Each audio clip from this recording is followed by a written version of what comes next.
going to read right from the very opening here. Neriste drove towards it, steering wheel juddering in her hands. Caught sight of the arched windows, their frames glittering with frost.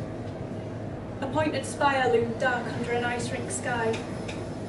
It was just the same as it had always been, the same way it had been that first morning 3 years ago.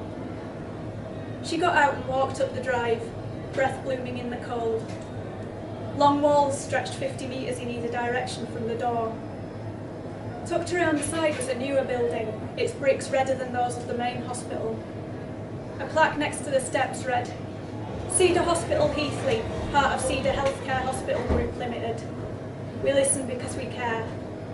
The highly polished brass gave her back a reflection as she said, Yeah, right. Morning, love.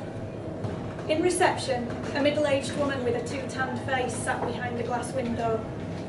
A wall behind her hung with 100 bunches of keys. Back again, eh? She laid keys in a truncheon-shaped black object on the signing-in book. Your keys, love, and there's your alarm. Morning, Barbara, thanks. With the keys weighing like a body in her hand, Neriste walked across the waiting room and through a dark corridor to the rear door. Here was her room, out back. A thin-walled porter cabin standing on a weeded patch of ground. Buckled door and wobbling sides.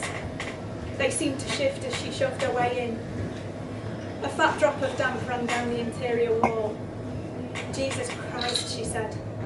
The words came out in a puff of condensation.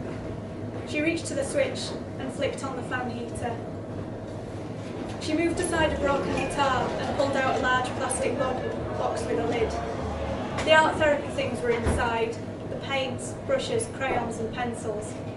Behind that was the folder. Leaning over the box, she pulled it out, slid out a stack of images. 8 sheets, abstract, swirling with shades of beige. Nathan had been painting these for weeks. Every week he mixed the bright colours in the palettes down to shades of loam and earth. A brush to the paper, in silence, breaking the quiet only to ask where Neriste lived, or what her boyfriend was called.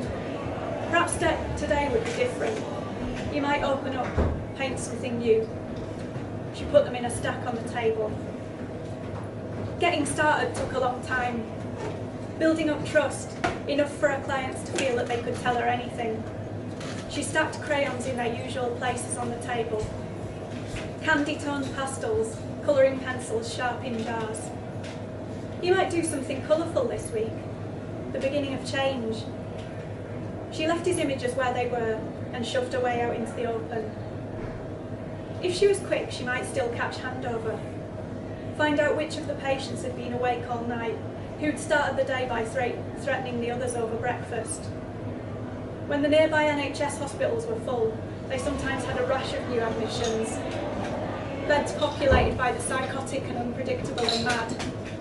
It was exactly the kind of job she'd always wanted, she reminded herself, making the long walk along the hospital front, helping people, those living with cruel, uncontrollable minds.